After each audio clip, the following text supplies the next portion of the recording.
when Is the YouTube live? Yeah, the YouTube is live, ready to go. All right, well, welcome to Football After Hours. Thank you for finishing your Sunday Week 16 with us. The full crew is here: Shane, Scoop, Brandon, and myself, Robert. Scoop always comes in to the show every week, and he's like, "I have something to share." And my first question is always, "Is this Eagles related in any way, shape, or form?" And so he wanted to do a stat, and I wanted to do some Trevor Lawrence stats here later. And I asked him, "Yo, is this an Eagles stat?" And his response was, "It's not holistically an Eagles stat." What does that even mean? It's Eagles adjacent, probably. Yes, What exactly. does that even mean? All right, go ahead, So- Scoop. This week, so week 16, is the first time this season that the Oregon Ducks, the Seattle Seahawks, the Philadelphia Eagles, and the Alabama Crimson Tide all won. Oh, Jesus, really? It's the first time since, well, let me rephrase. It's the first time since week 10 for all those teams. And then if you add in the Washington Huskies, it's the first time all season. That's hilarious. Jesus. Okay. Before that's actually so funny. What the hell? Before we actually do show stuff, I have a clip to share that made me die laughing, and I didn't even listen to the full thing. I listened to it. I didn't even listen to it. I saw the headline, and I was like, "This is amazing." I already know I'm opening the show with this. This was after the Falcons Cardinals game, which who won that game? I don't even remember because I barely want to talk about it on the show. I barely even focused on it the whole day. The Falcons won a game by a tutty. Okay, good. Yeah, I barely focused on it, even though I did watch it. So here's your quarterback's favorite quarterback, Jacoby Brissett, on how he preps and thinks about whenever a new center comes into the game. This is the greatest thing I've ever seen. Oh, God. All right, hang on. Not this. Hold on. Trying to make sure that this pops up. Okay. Seeing a new center, trying to fill his butt. Really, that's all it is. Trying to make sure I got the right amount of pressure on the snaps. Tell him, hey, like, it's where I'm at. We do this at practice, though. So, I've gotten snaps with games. I get snaps with them before the game. But, obviously in the mix of the game, it's a little different, But I'm just telling him, hey, this is where I'm going to be at. This is where my hand's going to be. And that was pretty much it. He wants to know how the center's butt feels. And if that's not football, I don't know what is. Is it Mark Sanchez over there? I mean, that's It's not valid. wrong, is It's what's valid, funny. but it's just, my God, you could have worded that better. you could have said in that moment, especially all the PR training that you get, you could have said in that moment, hey, when a new center comes into the game, I want to just be able to have that rapport with him, that timing with him, not feel his butt. I wish he said "as." I badly wish he said "as."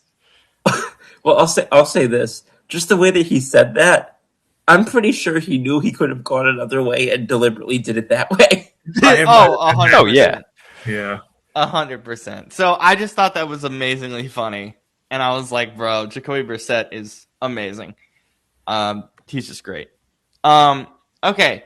We're going to do a quick in and out game for one team on our list. The New England Patriots. In or out? That's it. Brandon's out. I'm out. Shane.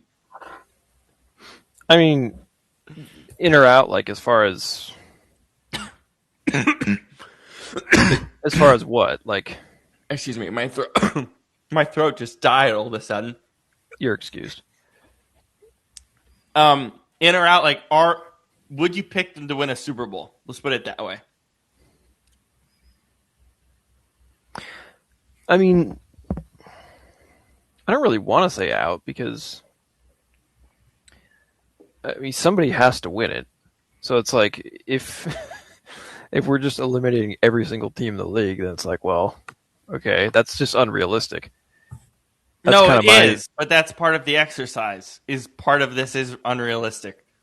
Yeah. The problem is every team can win it. That's still alive in it. The problem is they all have problems that preclude them from winning it. That's the issue. Like severe problems. It's, I mean, this year it's insanely matchup based. The parity is like Because the parity is like OP this year. Yeah. Oh, it's beyond wild. Yeah. Which is fun. But we But don't also- understand anything. It also makes our jobs more difficult because now we're like, well, what, But see, like what the do I biggest- say about this team? The biggest issue is like well, what we said all year. Roster construction for them is not great. Their running game is okay, but it's not great. Like when you look at the teams last year who were like favorites, it was dominant run game, dominant quarterback, good defense, good coach, like across the board. This year, it's like how many of these teams have that, or hell, remember when we were talking about, like the Phillip Rivers Chargers, how great offense, great defense, like number 1 or 2 in both categories. Their special teams was terrible. That's They why were didn't win. they were number 1 in both categories that year. Yeah, and they didn't win anything because their special teams was the worst in the league. Like, certain teams just have that issue where it's like, okay, you look good in one area, but the problem is the other area is going to bite you in the ass. Like, when it comes to New England, for me, it's like, it's not so much their play that bothers me, their actual play. It's their roster is not that good. Like, they're exceeding expectations because of a really easy schedule. And the problem is when they do play anybody big or 500 or above, I think pretty much this year, it's been very tight one-score games where they've either had to come back late or they're not blowing you away. Like that's the thing. Is like when you get to the playoffs, you're not gonna win a Super Bowl if you gotta play 4 games and they're all gonna be one-score games. You're just not. It's not gonna happen. So, that was the issue we had with the How are you Vikings. feeling on New England right now? Yeah. Oh yeah, no, that was absolutely the issue we had with the Vikings. 100%. Scoop, go ahead. Okay, so I kind of am in a similar lane with Shane on this one, in that in just the Patriots in a vacuum, do they look or feel to me like a Super Bowl team? No. However, what they're juxtaposed against doesn't feel significantly more like a Super Bowl teams for the most part than they do. And also, what we've seen in recent years, like Brandon just said, the things that have typically been major telling points of whether or not, or indicators of whether or not a team is a legitimate threat to go to and or win it, or a Super Bowl, excuse me. Again, it's the head coach, it's the roster construction, and obviously it's the quarterback. But we've also seen teams, the Bengals a few years ago were one of them, that have had a strong enough coaching and quarterback, or even just one of the two, where it kind of made up for some of the other deficiencies. And you could convince me that Mike Vrabel and Drake May are a coach and quarterback tandem that could have that type of success. So I'm kind of walking the tightrope between in and out with them right now. I'm still leaning in just because I have a dearth of other teams on whom I'm leaning in. I think at this point it's maybe 3 or 4, and I could easily talk myself out of any one of them. So I'm slightly going in right now. I see a lot of reasons why people would be out, but it's just someone has to win, and not only that, but somebody has to lose also. There's going to be 2 teams in the Super Bowl, not just one. So, from each side, there's going to be a team, and do I put them up against anybody other than maybe Denver and think that they're at an obvious disadvantage? Not really. Yeah. I think the Jags are better. Yes. I think we saw it today. Yeah. Well, see, here's the thing. I know people keep talking, and again, respect to the Jaguars, because again, a lot of us, kind of almost similar to what we say about Brian Schottenheimer, a lot of us were not big fans of Liam Cohen as a head coach when he was first brought in, and it seems like he has caught some heat down there in Jacksonville, and not just because it's in Florida, but just thank you. But did you see how hot Florida was today? It was like 80 degrees all over the entire state. That state is on honestly, absolute crack. Honestly, Sorry, to me, but that's it is. cold. To me, that's cold for Florida. But although I guess, with it being Christmas week and all. But anyway, back to what I was saying. I do still have a couple of things with Jacksonville that were concerning me. Now, again, going into Denver and winning by 2 scores certainly makes me look at them with a little more, for lack of a better word, respect than I may have been otherwise. And again, there's no doubting that Trevor Lawrence has had, a better season than, or at least has turned out to have a better season than we thought he was going to. But I don't know. I've seen him. It's kind of almost similar to how I feel about Justin Herbert, where I've seen him struggle in too many big games where, I don't know. I want to see more, and that's not a major knock I have on him per se. It's kind of just more the way that it's just something I kind of want to see more. I want to see him actually have some playoff success first. But again, some of that obviously is being held back by his team and some of the horrible coaching he's had in the past as well. So I don't put all that on him, obviously. Yeah. Shane, what are your thoughts on Jacksonville? I mean, it's much better than we expected. Yeah, no, it is. And I mean, I don't want to look at this one game for Denver or for New England and overreact and go, oh, yep, they're out. It's like, it's one game. Let's relax. And it's not like, I mean, say what you want about Jacksonville. They're 11-4, so they're doing something right. And same with Baltimore. I mean, they're not the Baltimore they usually are, but they are still, 8-7 or whatever. So like, they're not terrible. Like, they can win games. So I think, yeah, I mean, I just will point out, Baltimore has the Packers on the Peacock special Saturday night. So there's that.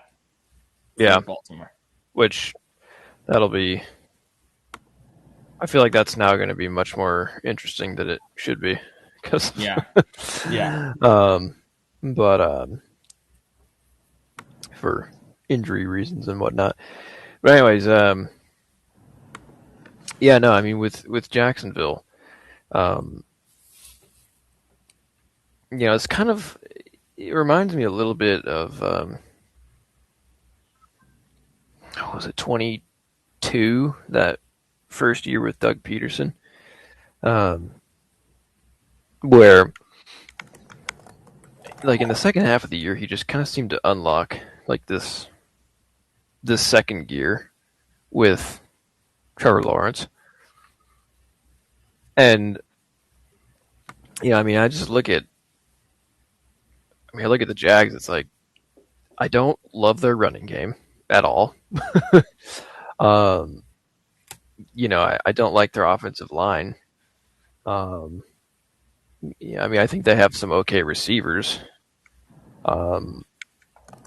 Brian Thomas Jr.'s been kind of underwhelming, I would say, this year. And defensively, I mean, they've got a couple guys, but it's nothing crazy. So the fact that they are 11-4 to me is very surprising. I think it's just it's the collection of talent. It's not so much how they're performing. It's the right. fact that, yeah. And I think it's a credit to good coaching. Yeah. I mean, look at Tampa Bay and their offense this year versus last. And people would say, well, there's a lot of injuries this year. They had a lot of injuries last year too. Yet that was a top 5 offense in the league. And now look at him this year. It's a mess. So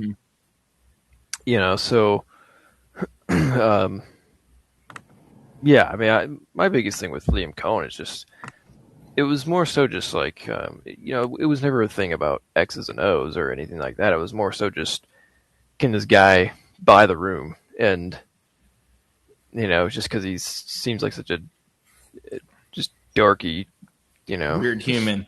pencil-y weird guy. Pencil-y. Yeah, What kind of word is that? word. Is it, you mean like a geek type person? Is that what you mean? Just Kind like of geeky. Yeah.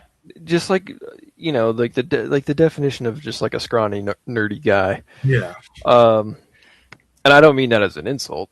It's just we see guys like like Mike McDaniel, who very much fits that profile, and he, I think, has no control over his locker room. It's just a giant free for all down there.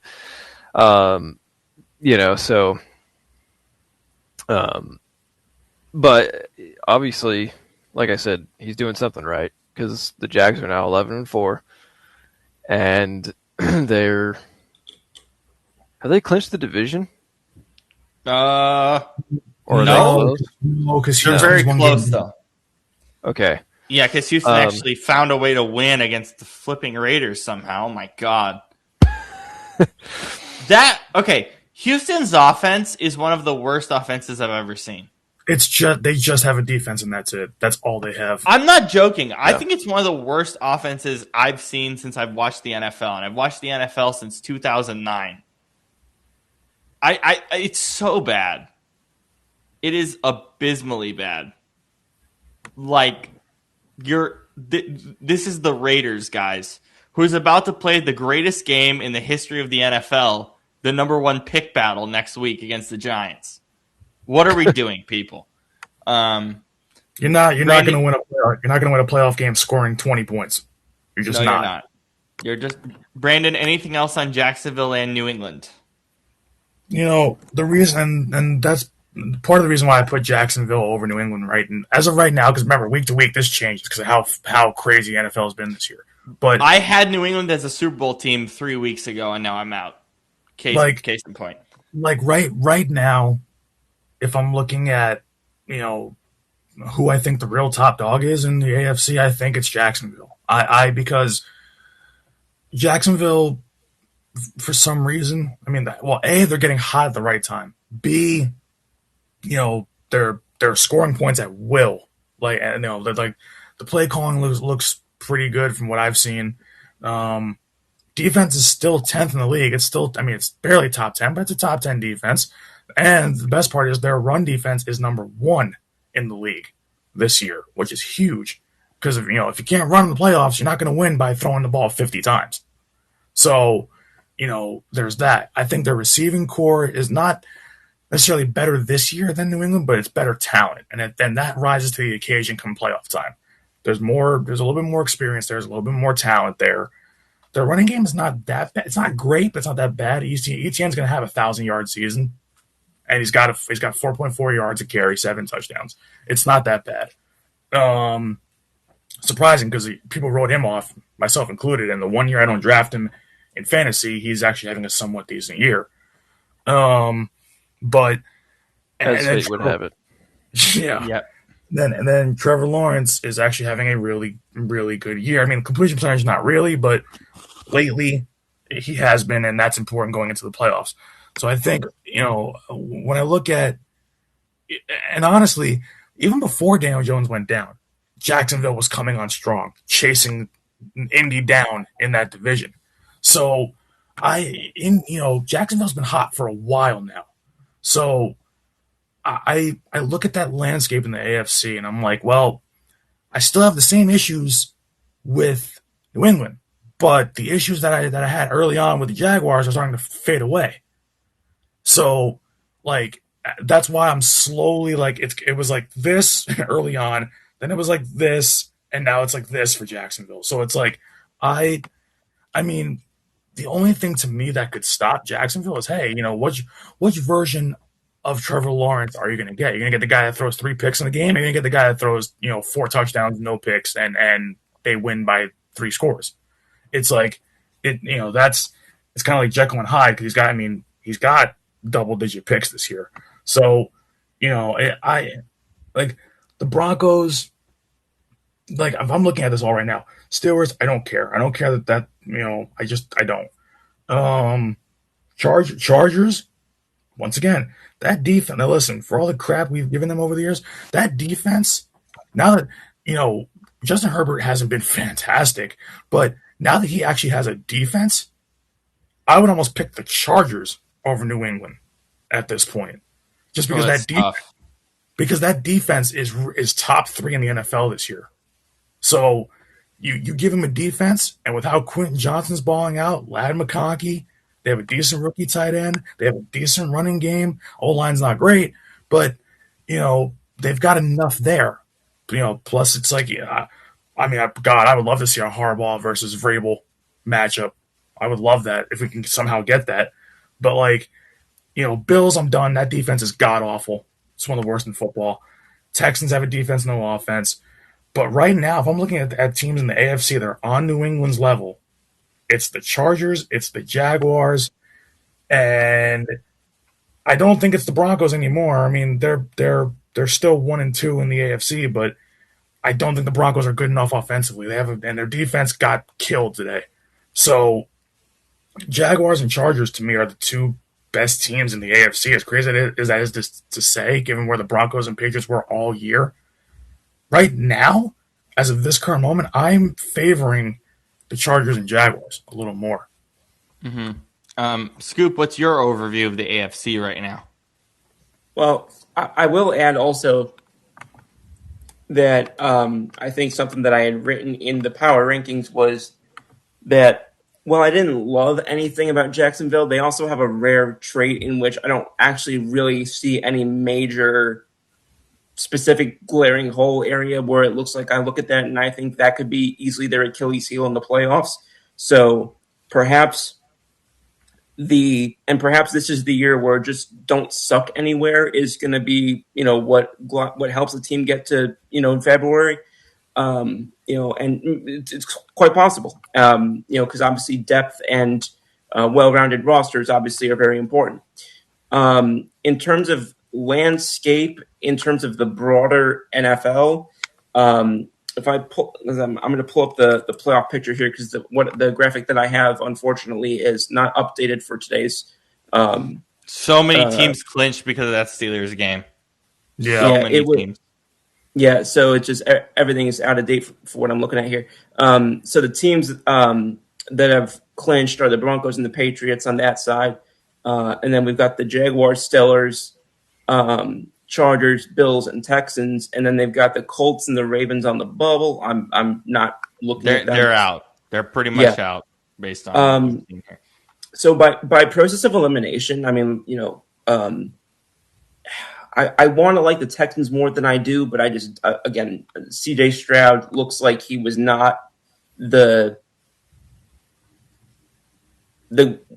pop that we thought he was, or that he looked like he could be at the very beginning of either last season or the year before. Beginning of his career, his rookie season. Really? Yeah, I can't remember if his rookie season was last year or the year before. He's in year 3. Yes, yeah. Okay, yeah, my bad. The Bills, I've talked about ad nauseum. The Chargers, again, I've said a couple of times, even though I am not a believer in Justin Herbert, Jim Harbaugh has had a history of being able to let quarterbacks have their weaknesses minimized and whatnot, during the playoffs, because obviously he's a very run defense, that type of coach. And then if you have him in a position where you can minimize the risk with him and, have him throw 17 times, maybe as opposed to 35 times, maybe that's something that they think that they can get by doing. I still struggle to pick them as a favorite, just again because I just have seen Herbert come in between too many times. I still do have the belief in Denver just because I watched it first, and I also think that they have they've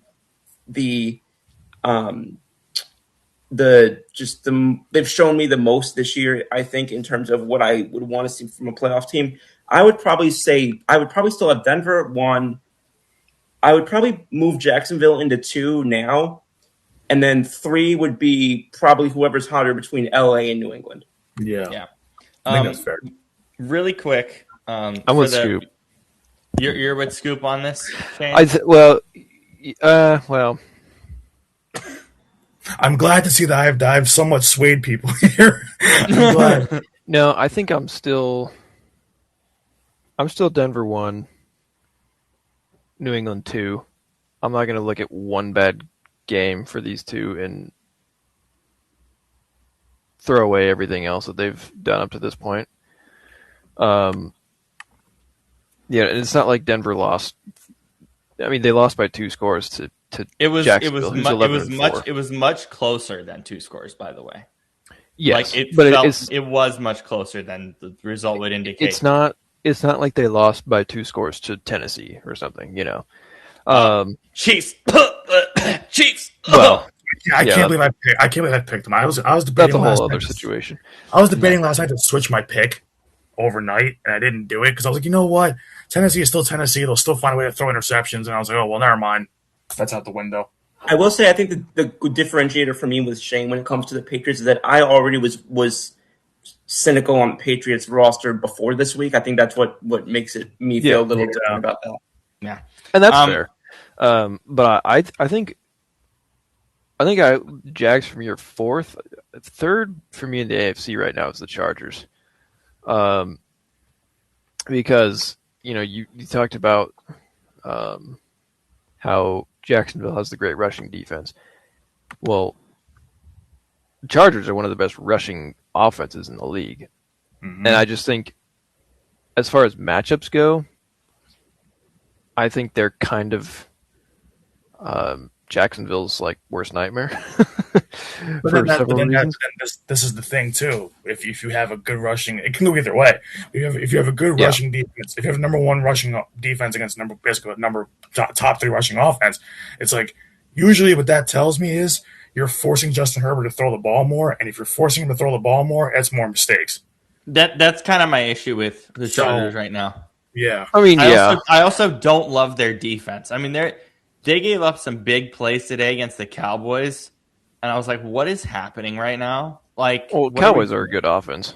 Yeah, no, they are. I'm not disputing that. that. Too much. But Ryan Flournoy, he has had a good year. I'm not denying he hasn't had a good year. He's had an amazing last month. But what are we doing? when you don't game plan for a team's wide receiver 3 or 4, they're going to find them. He's like their wide receiver 2 right now, weirdly, for how good he's playing. He's been that good. It's really weird. The NFC is stupid, and it's because of one stupid division. Seeding to be determined. I know how, Brandon, you feel about your Eagles in the 3 seed and all that stuff. Let's ignore that for now. Teams that have clinched the playoff spot just by seeding right now. 1, Seattle. 2, Chicago. Indiana Bears, maybe. Hopefully not. Just saying. It sounds 3, so bad. I know. 3, Eagles. Mm-hmm. 5, Rams. 6, 49ers. What number is missing? 4, because that NFC South is garbage. And that's 4 for some stupid flipping reason. Genuinely, really, I'm just going to round table this really quick. I was watching that Panthers game this morning, and I was like, halfway through the game, I was like, wait, I don't care about either of these teams. Because they're going to get roasted. It doesn't matter who wins that division. They're going to get killed in the wild card game. They're going to get killed. Yeah. It does not matter. Scoop. This feels so bizarre to say. But I'm less. Let me start that sentence over. I would hold less belief in the Buccaneers right now than I would in the Panthers. And I think that's accurate. And I don't think I would hold any belief in the Panthers either, except for the fact that I just saw them take down a team that they would face in the playoffs a couple weeks ago. So, in what felt kind of fluky though, doesn't that still feel fluky? You know what I- else is really bad with the Buccaneers too. Just to add to Scoop's point about the confidence level here, is that haven't the Bucks lost 6 of their last 7 now? Oh God, not Yeah, 6-7. I think so. Oh, Yeah, Probably Yeah, because I think but last week I think it was 5 out of something 6. like that. But Yeah. now, and I'll fully straight up. I did not get to watch the Panthers Rams game. I was at the Cleveland game that weekend. But it was So- ugly so I for didn't- the Rams. I'll say that it was ugly. yeah, so everything that I know is from a combination of the box score, Pro Football Focus, and the deep dive research that I've done since then. So it's not from game tape. Let me just make that clear. So if anybody's saying, if anyone's thinking like eye test or things of that nature, I have nothing from that whatsoever. So let me just make that caveat as I say any of this. But we talk recently, or not recently. We talk, as we get late in the regular season, as Brandon disappears, that we're like, wish I had seen this, right? Like so many teams that we say like don't have that game or that win on their ledger. The Panthers have it. So that's why I'm just looking at this and I'm thinking, yeah, that division's crap.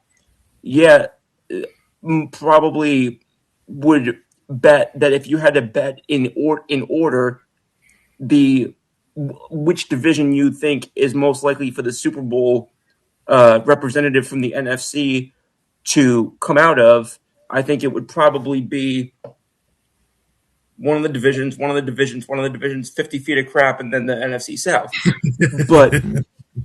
But to win 1 week, I don't know that I would put it past the Panthers to win at least a wild card game. I wouldn't think that I would expect them to make a run and be a threat in the NFC Championship game per se. Can I pause you really quick? Let me just throw this at you. What's Do up? you think the Panthers can beat the Niners today? Can beat the Niners today? Yeah, just the 49ers. Can you give me like 5 seconds to check something real quick? Yeah, You didn't Because ask I- me, but I'm saying no. I'm saying no. Also, yeah. exactly. I was just asking Scoop, and I know he would all say no. I'm Well, just saying the 49ers right now. Now, everyone else I'm I ignoring. know, just I haven't watched the 49ers since the game that I was at against Cleveland. Well, guess what? We're going to watch them tomorrow night. Okay. So, Okay. So I'll say this. I would have said no definitely several weeks ago because obviously the Panthers did lose to them in week 12. I think it would be a competitive game, and it may come down to, for me, is the game in Carolina or San Francisco. I mean, it would be in Carolina. It's going to be in Carolina. Yeah, I mean, You're asking a playoff scenario. I'm sorry, I thought you were Yes, just asking. that's what I'm asking. Yes. My bad. So It's Yeah, a tight I would- game for sure. It's Yeah, tighter than you would think. I'm not denying that either. Would I take them to win? Probably not. But your question having been, can they win? I think the answer is yes. I think that's a fair answer. I'm Good. sorry, ESPN, but take the AFC South winner game as the first game on Saturday. Please, for God's sake, just end the misery of whatever that game's going to be. Brandon, I'm going to go to you NFC again. 'cause- South? NFC Yeah, the South. NFC South. My God, I'm losing brain cells thinking about that division. Genuinely, I hate that division. Brandon, I'm going to lead you on this because this is going to run through like almost half our games for the week and the college football playoff. So I'm just going to give you one word for that entire thing. Kickers. Go. Yep. Because that's what I told you. I said there's one word to describe this weekend, and it's kicking because they all suck. I mean, God, man, it's one thing to have a kicker missing 2 kicks in a game where it's like, oh, hurricane force winds and it's a 60-yard field goal. But even with strong wind, you can't miss a 30-something yard field goal. You can't. You shouldn't be missing 30, 40-something. You shouldn't. Like, it's. I mean, if anybody, God, you want bad kicking? Go watch the Miami and A&M game. Go watch how bad and how awful those kickers are. Mind you, they're getting NIL deals. and they can't you kick a football. I genuinely, when you said you want to see bad kicking, I genuinely thought you were going to go and give Jake Elliott a. Oh, because I'm going to get there. Because I'm going to get Grab the there. popcorn, unless you're like me and don't like popcorn. Because it's like, it's just like, that's bad enough, like, and then even today, listen, Tyler Loop is a rookie for the Ravens, but didn't he miss that 56-yarder short? By the way, short? Tyler Loop, and I could be wrong, maybe he's made one or two. Tyler Loop hasn't made a 50-plus yarder all year. Yeah, that's just not. I mean, listen, they had no other choice. They didn't expect Justin Tucker to be what he was, but like at the same time, man, how are you a kicker? How are you the next best option to a team, and you can't make anything outside of 40 and in?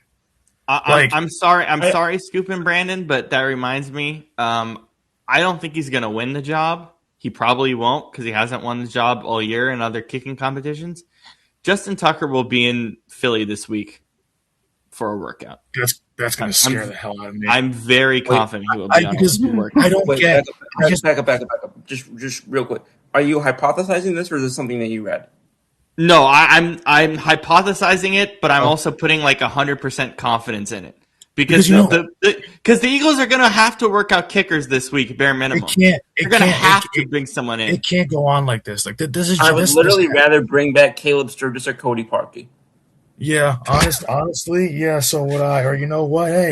Hey, Dicker the kicker, you filled in one game for Jake Elliott. You want to come back at some point after the season? Can we still? I checked to see. Now I don't even know if this is a thing that teams do or not. But I checked to see if we had any kickers on our practice squad. We don't. No. Oh no, teams do that from time to time, but no. God, man, like it's crazy how 2 years ago we were calling Jake Elliott one of the top 3 kickers in the NFL, and the last 2 years because he was the worst the last 2 years. Life comes at you fast. Like one year I can excuse that's an anomaly, but this year again to be even worse than what you were last year, which was already pretty bad, and. He's sitting there. I'm wondering if he has like a degenerative hip condition or something, like something that's genuinely gotten worse with age. They asked him. They said, I believe they asked him, is it mental? And he said, no. How is it not mental? You were automatic 2-3 years ago. That's another thing that makes me wonder. There's got to be something physically underlying there that develops with age because nothing else makes sense. Yeah, I'm willing to forgive a kicker for missing a kick badly, but the problem is he didn't just miss one, left, right, and short, whatever. Like it wasn't like it was like an accuracy. It wasn't the accuracy. It wasn't like it was 3 because he had a chance to redo one, and he missed them all the same damn direction. It was the same thing. It was literally the same exact. He pulled all 3, and it's like it's one thing to like. This was a guy who, ever since that Giants game, he kicked 61 yards. I mean, listen, he didn't have a ton of leg on it, but he was young at that time. He's kicked, well from 50, 60 a bunch of times since then. But, I mean, hell, look at the freaking 60-yarder he drilled against Buffalo to send them into overtime through the wind and rain. Like I know this guy is a great kicker underneath all this, but for 2 years to be this bad it's enough already. You're like, yeah, you have a Super Bowl record for I think it's most points at Super Bowl, I believe. I think he has it. But thank you for showing up in the big games, but you are going to be the reason we don't get to a big game. If we need a big kick out of you come playoff time, you're going to be the reason we don't get there. So but it's just like, but between his performance, I mean, Tyler Loop missing a 56-yarder today, I mean, conditions are not that bad at this time of year in Baltimore for that game, and you're missing it short, 56. I can see if you missed it, and it missed wide or whatever, but you didn't even get close. You missed it short. And then, like I said, with those college kickers all this weekend, then you had last week, or the week before with Ohio State, the kicker missing, 27? He Blair Walshed it in a dome. Like, what the hell is going on? Make your kick. You are paid millions of dollars to do one job. Make the kick, please.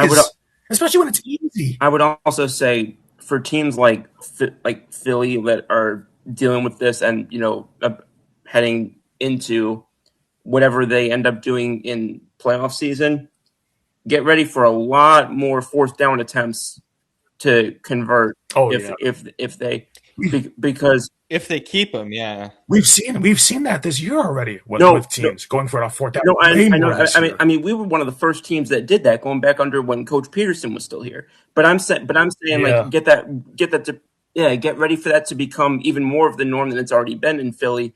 Because I mean, he used to be called Jake the Make, and it was, but and they were going for fourth on a high clip with him in being that. Now you take him out of that equation. I'm willing to bet that from here, that henceforth, they're going to be either the top or one of the top couple fourth down attempting teams in the NFL. Do you know? I have what an amazing stat. Sorry to interrupt, Brandon. I have an amazing Give it stat to from me. this weekend. Are you ready? Are you guys ready for this? Yeah. The Seahawks, Thursday Night Football, the Bears, Saturday, and the Patriots, Sunday Night Football, all overcame fourth quarter deficits of 10-plus points to win in primetime in Week 16. First week since at least 2000 with 3 such primetime comebacks. 6 such primetime comebacks in 2025 are the most in an NFL season since at least 2000. The script writers are cooking. They're cooking. I will. Like- I will say, I hope this year isn't scripted, because if so, the injuries that they are inflicting on people are absolutely just horrible. sadistic. Horrible. Yeah. Especially the Green Bay Packers. My God, like I said I don't remember if it was our group chat or another group chat, but like, are they literally made of cheese up there? Because now they're on a fourth string. Yeah, you said on our group chat. Now they're on a fourth string. Oh, and I've got one more soundbite just to end the whole kicking thing, and this because Dan Quinn is a loser. Oh my God! I know where you're going with this. What up? Because he's complaining about us going for 2 late in the fourth. Would you send your kicker out there who just missed 3 field goals in a game? I didn't think so. I think you have more problems to worry about. Wait. 4-11. Wait, but here's my issue. It's a PAT. Doesn't matter. I don't trust Jake at all at this point. Doesn't matter. I guess. I would. Scoop, do you have any Alabama words? So it's par for the course, because there's, in different group chats in which I've been over the years, there's just a running gag that as soon as I start shit talking, for lack of a better word, a player or a team or whatever, all of a sudden they get hot. Sure enough, sure as shucks, I went on Facebook the other day when we were down 17-0, and I said, LMAO, this team does not deserve to be here, or doesn't look like they deserve to be here, something of that nature. You pulled a me. I'm so proud of you. And Bama proceeds to outscore them 34-7 the rest of the way. Yeah, that block punt literally changed your fortune the rest The of the block game. punt, Yeah. and I would say also the decision to go for it on fourth, that in that one scenario, but it's just and moreover, like, I had a decent feeling that we were going to win going into the game regardless, but to see it, So did we all, yeah. but my point being, you could have easily convinced somebody that they would win like 17-14 or whatever. To see them put up 34 on a solid Oklahoma defense, that made me feel a lot better about this team's viability going into the CFP. Because I mean, the thing that people were concerned about were Ty Simpson, was the offense in general, because that's mostly what had where we had sputtered in the 3 games that we lost. So to see it be not only a victory and not only I won't go so far as to say convincing victory, but I will say reassuring victory. But to have it be heavily led by an offensive resurgence, that I think is probably the best part of it that I saw, just from a football standpoint, because it, I think, at least quelled some concerns about perhaps one of the biggest questions that people had about Bama as to why they even would exist or wouldn't exist within the CFP conversation to begin with. Brandon, I'm sorry. I don't have any Oregon stuff for you. You played James Madison. You won. That's fine. We'll see you next week. I do want to say I want to respond to people that are like, oh, you let James Madison put up 34 on you. I don't care. We won the game. It's the CFP. Style points are for regular season. CFP, win the game. Doesn't matter. And not just that, but they put in their backups when the score was 48-13. Like I think it was late in the third quarter. I'm like, I don't care that our backups gave up 20-something points. They're not going to play next week. So do I care? No. Was the game over? Yeah. The game was over at halftime. I don't care. They won the game. Win next week. Yeah, that you should beat Texas Tech next week, to be fair. I am still trying to look up what the ratings were for TNT yesterday, because I am telling you they were bonkersly awful. I'm very confident they were terrible. What a great phrase. I've never heard bonkersly used as an adverb before. Well, because ESPN like completely smoked TNT and said, "Hey, take both of the Group of 5 games, you plebs." Like what? During NFL games, We got bonkers. Great. We got bonkersly and plebs in the same paragraph. I'm actively trying to look up what the ratings were. They'll probably come out tomorrow or Tuesday, and I can't wait to talk about them on the show because they were either surprisingly good or incredibly shit. And either one is going to be amazing. Shane, anything else on the kicking? No, I just don't understand why in the pros and I guess college in general, or what why they don't recruit soccer players more. Thank you. That's actually funny. That's a good thought. I mean, when you look at all the best kickers, they always have soccer backgrounds. Not always, but Brandon usually. Aubrey as a goalie. Yeah. But the thing is that, like, I know this as somebody who has played and coached and been around the game for a while. No football coach knows how to kick a ball. I mean, it's that's not our thing. There's no kicking coach. Put it that way. No, the kicking coach is the special teams coach, but they don't care about the kicking. They care about the lining up and all that stuff. Yeah. Right. The alignments and everyone's assignments and everything. Yeah. So that's like, and I mean, I know this from experience. The kicker is almost always just like, okay, who on the team wants to kick? And someone's like, can I try it? And then we just let them try it. And it's like, okay, good enough. Like that's just how it goes. Or there'll be a guy who's like, I want to kick. And it's like, have you ever played soccer? No. It's like, okay, well. I mean, it's, yeah. So anyways. You know what's crazy? Like, what? I have friends who play soccer. So some of whom you guys know. I've played football with them and I've played soccer with them. They can kick a football or a soccer ball a mile and it cuts through the wind. Yeah. See?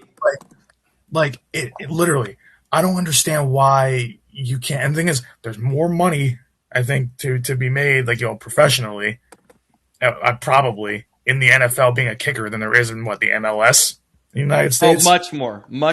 Mm-hmm. So much more. So if you can convince a soccer kid, hey, you want to try this and see if you're good at it, and if he's good at it, we'll let him kick. He's not going to get hit. He's a kicker. Like, he doesn't worry about getting hit. Just kick the damn ball as hard, as far, as accurate as you can. Yeah, that was what we did when I was in high school. Schaefer, Robert, you might remember him, but yeah, he was a really good soccer player, and soccer season's in the spring, and football is obviously in the fall. So, so we went up to him and we were like, hey, do you want to come, be a kicker for the football to just like stay in shape and And start, by And- the way. right, and he was like, sure, and It wasn't bad, by the way. no, he was amazing. He He missed a made- few kicks that sometimes when I was there, but nothing too crazy. he missed. I don't think he missed any his senior year, but I think his senior year he was like 9 for 9 for That's a on lot field goals for a that high school were kicker. on Yeah. field goals that were 40+ yards. Oh my god. And he made one from I think 52. So, That's impressive for a high school kicker. That's impressive. right. That's crazy. No, I know, but that's the thing, and I think he got an offer to kick at some college. I don't know if he took it or not, but I don't think he Anyways. did. I think he played soccer. yeah, no, that's right. But anyways, it's like, and he was, I mean, he was just any average soccer player. And he comes in and does that, and is like, "Wow, it's amazing!" And for him, it's just like, yeah, I'm used to it. Yeah. It's like, yeah, it's Thursday night. yeah. Do you guys want a interesting college football clip that I found this weekend before we do the Kirk Yeah. Cousins thing? Always.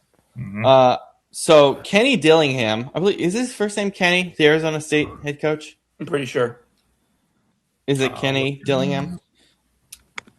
I don't know.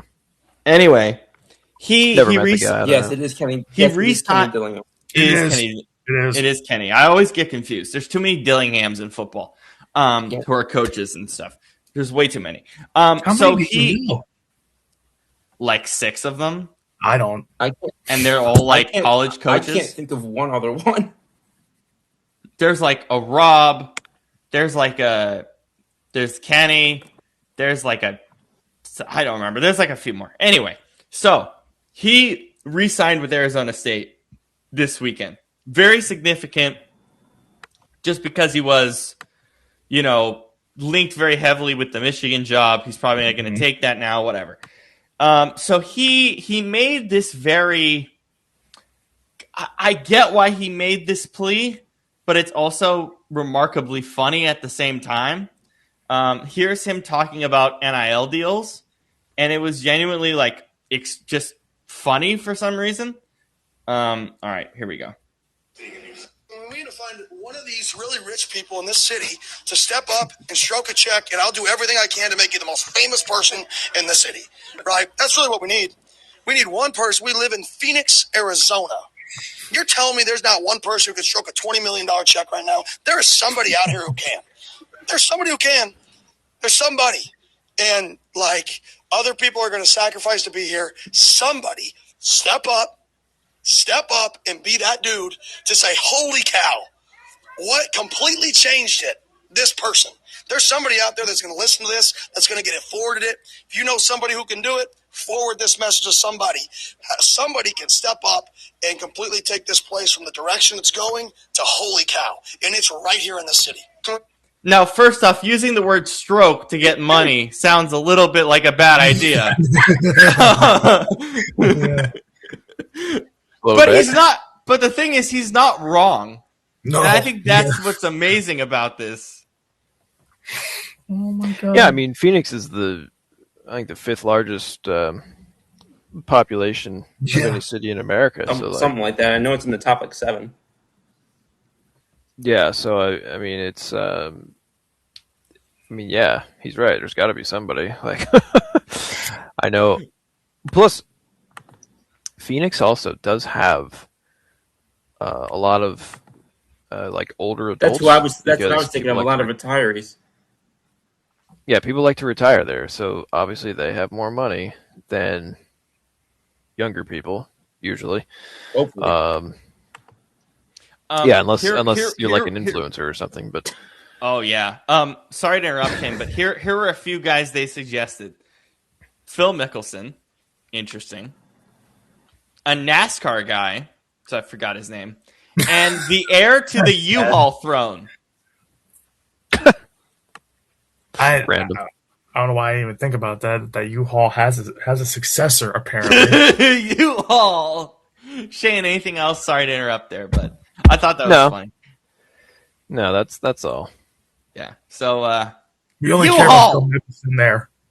U-Haul, baby. Give him a call. Anything, Brandon, Scoop, on that amazing clip? Good lord. Well, Let's stroke a check, well, baby. well, it's. I'm glad you played that because I had read it. Like I had read the quote. I didn't realize there was a video clip of it or an audio clip of it. So I really appreciated being able to hear that. Isn't it funnier than you reading Yes, it? absolutely. It's awesome. Because could you imagine if Coach O had said that? Bro, I was literally Like, I had Coach O's name typed into my freaking browser thingy to check something literally as you said that. like that's like. But think about that. Like it. This is why we always say that there's a difference between what you say and how you say it. And in this case, how he said it is a lot better than what you said. Coach Orgeron could read the phone book and it would be freaking hilarious. Yeah. And honestly, they could get more than $20 million with, as Shane said, the right amount of people in Arizona. For sure. All right. We were going to do this on Thursday, but the game went into overtime, so we didn't do it.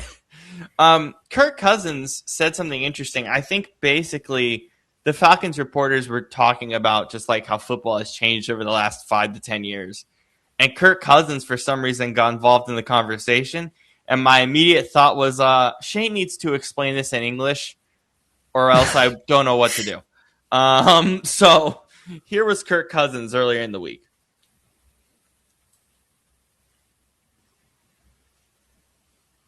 Gonna really quickly get this to work. These All right. really rip- This week's conversation about progression versus coverage reads and all that. No, but I'd love to get into it. I can get on this soapbox if you want me to.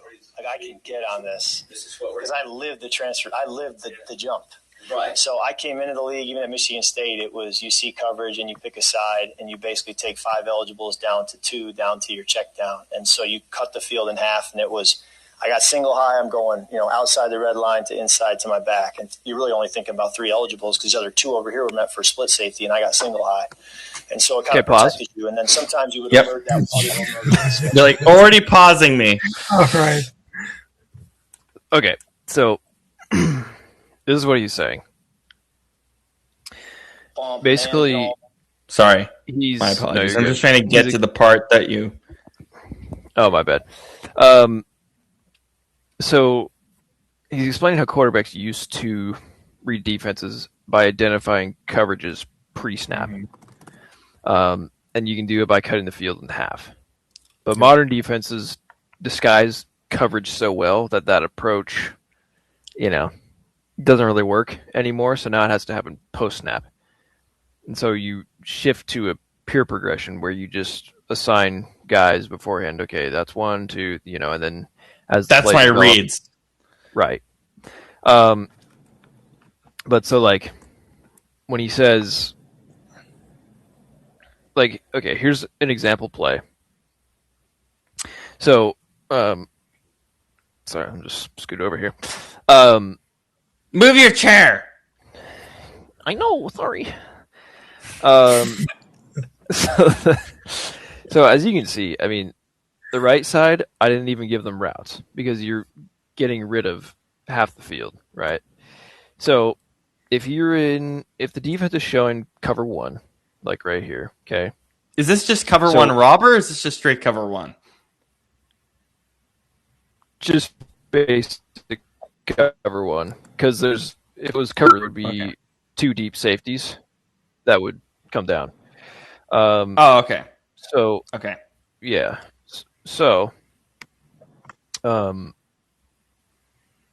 was I gonna say? Oh yes, so what he says, I got single high. I'm going outside the red line, so that means outside the numbers. So you're looking at X. If it's single high, you're either going to have cover 1 or cover 3. So if it's cover 1, you're going X, Okay, because that's outside the red line. So he says, I got single high, I'm going outside the red line to inside F. Okay. If it's cover 3, right? Because if it's cover 3, field side corner, where's my black marker? Here it is.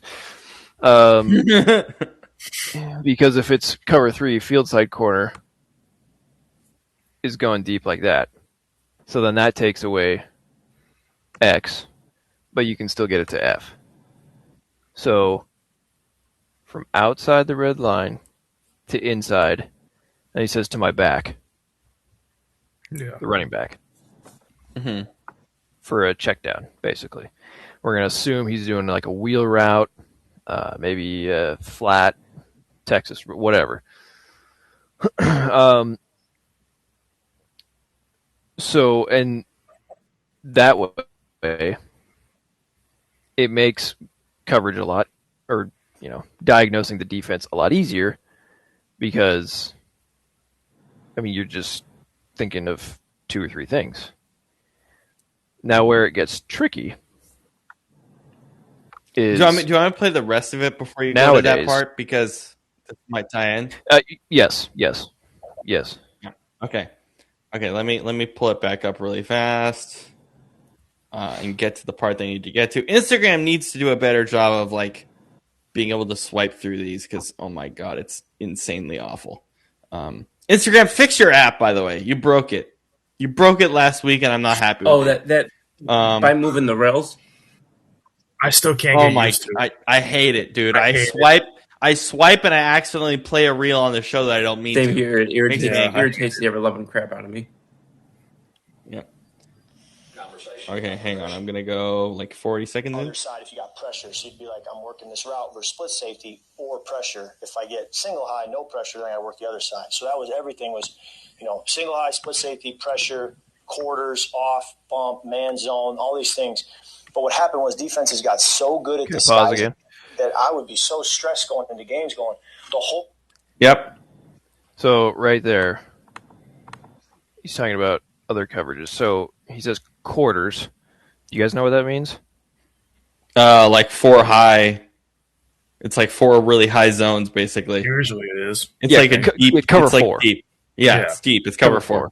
So, so the other, read that they would make is, so if you have the one safety up high would have been cover 1 or cover 3. However, if you have 2 safeties, it's going to be cover 2 or cover 4. Usually, in the old days, that's how it happened. This is what it was like when I played. Not so much now. So,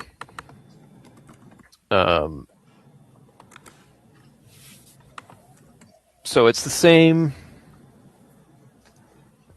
kind of, the same kind of progression. So if you're in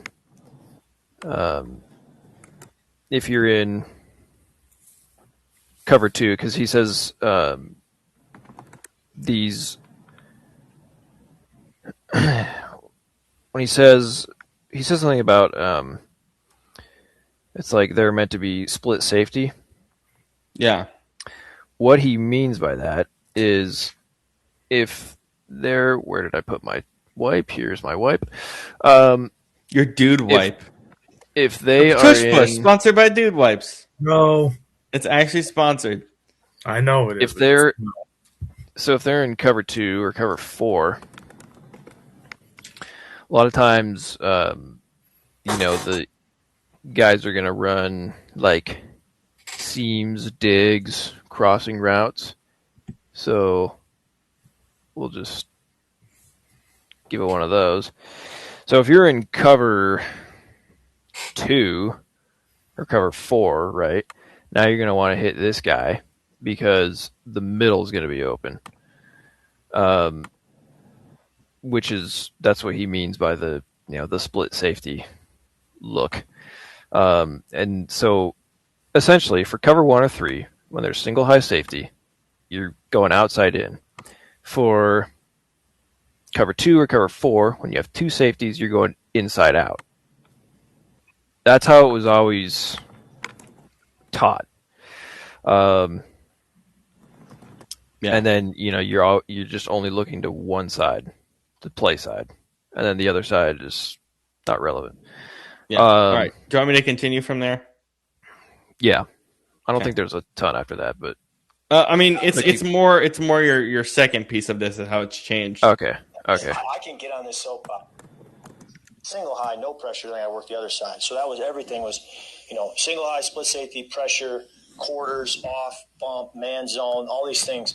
But what happened was defenses got so good at disguising it that I would be so stressed going into games going, the whole game plan is built on, is it single high or split safety? And I can't see if it's single high or split safety. Like these defenses are just making it muddy until I'm 3 steps into my drop. So coaches started to realize, like, if we ask the quarterback to do that, it's going to be really hard because defenses know that's the game we're playing. They're not going to let us play it. So then it started to become, let's just give you pure progressions and let's just go 1, 2, 3, 4, 5.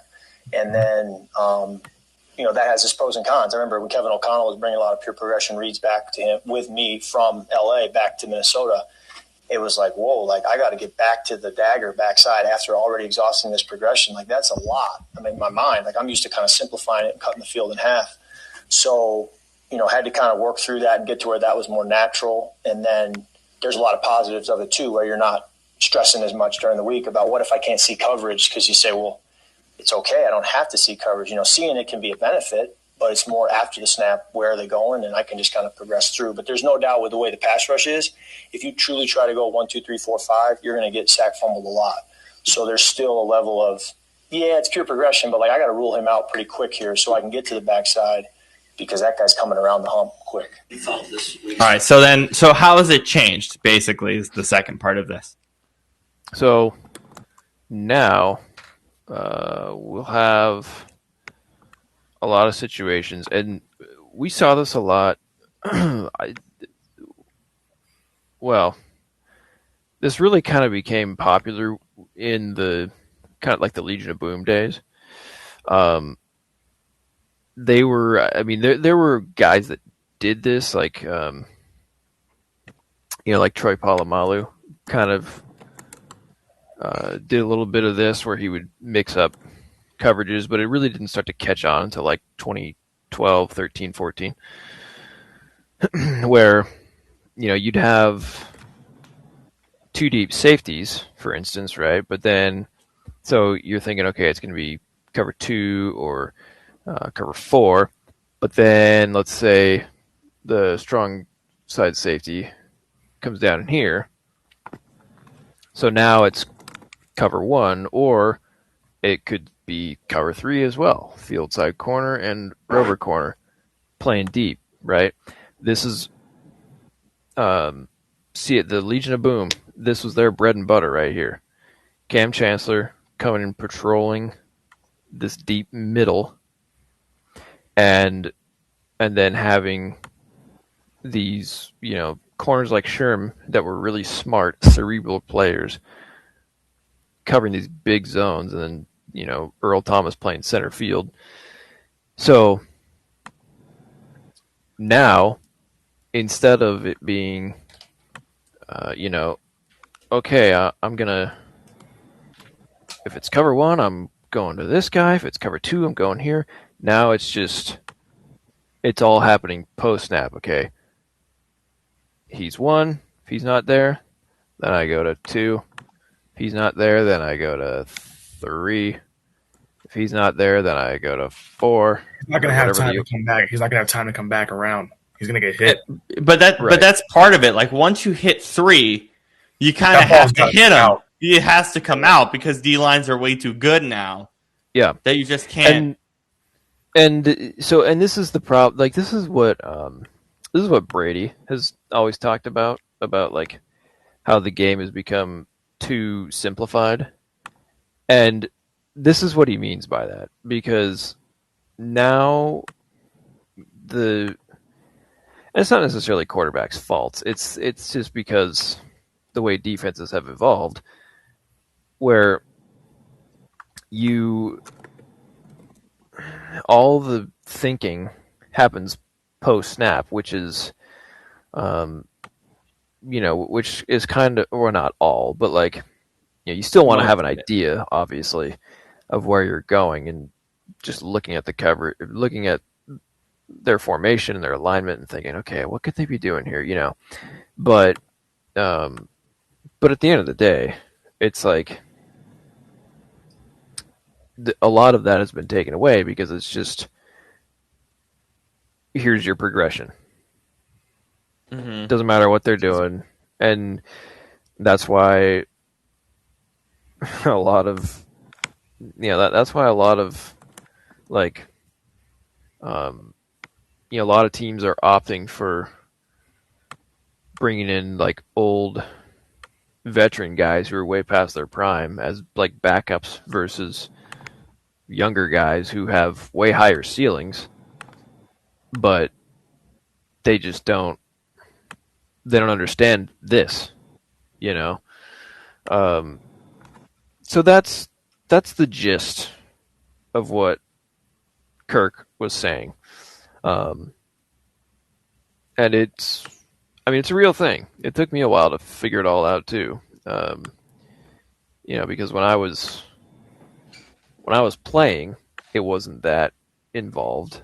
But then when I started coaching, we were sitting in defensive meetings and they were like, okay, here's what, and I was like, whoa, what the hell are you guys talking about? Like at first, I've caught on to it now, of course, but because it's been a few years, but yeah, at first it was definitely, I had a Kirk moment where I was just sitting there in the meeting room and they were like, "Oh, does this make sense?" I was just like, yeah, and then I'm just looking at the playbook like, what? But then eventually I got it, but yeah, because the thing with Brady though, and he's always talking about this as well.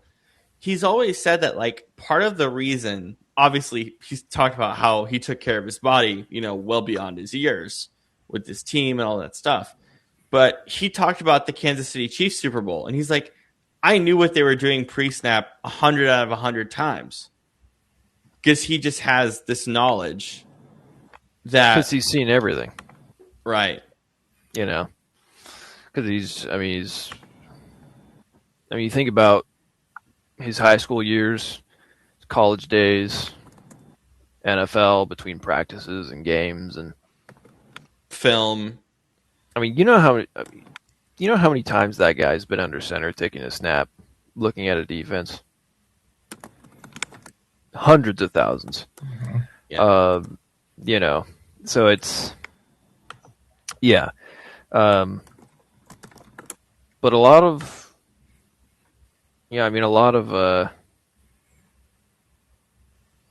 even though there's disguises and things that teams put in, there's you can still see patterns in what they do based on how you line up, or based on what the offense gives them. Even you might get to the line and it looks like they're in cover 2, but you could sit there and go, okay, but a lot of times when offense comes out in this in this flex left stack formation, they go to they transition from 2 to cover 3, so I might be anticipating that, and then that happens. But so that's, it's this is why it makes me laugh. This is totally separate, but when people say that, it's like, oh, he's a football player, he's not very bright. It's like, in order to be successful at the NFL level, you have to be pretty smart. You got to know what the hell you're doing. Which blows my mind when these guys piss their money away on stupid things, No, for real. or go to jail. Yeah. Well, that's that's different. That's just lack of common sense, not like processing ability, and Yeah. But yes, I agree. Yeah. So Can't believe OBJ said he couldn't live off $100 million. That pissed me the hell off. Oh, yeah, cry me a river. Because of taxes, dude? Okay, move to Dubai where they don't have taxes. Especially when There you go. Like, go ahead. no, I was gonna say, and then taxes. When you're wealthy, taxes really don't affect you. So it's his fault. He blew the money. On top of that, you're one of the most marketable wide receivers, marketable football players of the 2010s. Stop that. Stop. I gotta look up what he said because I thought it was really interesting. Oh, it's so bad. What he said It's makes bad, no sense. but like, it's bad, but I kind of got what he said. But at the same time, I was like, dude, this is really weird. I was like, what the hell? Okay, it's like Adrian Peterson. Adrian Peterson said he's broke. Yeah, because you spend it on stupid things, and you wonder all why right, you're broke. here we go. $1 in my account right here today as we speak, I'm going to be straight for the rest of my life. No question, right? I don't think everybody is in that. And when you've sacrificed your whole life to get here, and you're like, yeah, I played 10 years in the league. And I always explain this to people, like, bro, you give somebody a 5-year, $100 million contract, right? What is it really? It's 5 years for 60. You're getting taxed. Do the math. That's 12 a year, that you have to spend, use, save, invest, flaunt, like whatever, however, just being real. I'm going to buy a car. I'm going to give my mama a house. I'm going to do everything costs money. So if you're spending $4 million a year, that's really $40 million over 5 years, 8 a year, and now you start breaking down the numbers. It's like, that's a 5-year span of where you're getting $8 million. Can you make that last forever? And you always hear the people who ain't us and ain't been in the position like, oh, well, that would last a lifetime of $1 in my account. Because yes, it will. You don't have to buy a mansion for your mom. Also, what are you doing? Also, I can't recall with whom he's having that conversation, but did you notice how the other guy interjected with like save, invest, and he was saying shit like flaunt and yeah, I think it was whatever. Was it Ryan Clark's podcast? Yeah, that sounds right. It was his. Sounds like something that would be discussed on an Aiden Ross, but doesn't the average person these days. It's like the average solo person these days makes like around 70, 80 grand a year, and they still survive off of that. And you mean to tell me you can't serve? And he's talking about taxes and stuff. Even after taxes, you're still making at the bare minimum $4 million a year. You can't survive off that. You can't make generational wealth off that. First off, and the thing is, you can't pass that shit down. They provide you with opportunities to invest your money smartly. They give you a pension after you've been in 10 years in the league, so you get even more money. And insurance. 5 years of insurance. What the hell is he talking about? and by the way, at the same time, he's just talking about the contracts that he gets in the NFL. Have you seen OBJ's endorsement deals? Yeah. Thank you. That's what I'm saying. On top of being one of the most marketable players in sports in the 2010s. Oh my God. To be area. Yeah. God, idiot. Like, yes, it is, to be fair, it is a short window of time, but it's like 9+ figures that you're being paid in that time. It's not like, or not 9 figures, like, I guess 8 figures. Still. Regardless. Yeah. It's like. And. Anyways. Well, okay, wait. I'm just going to quickly say this, too.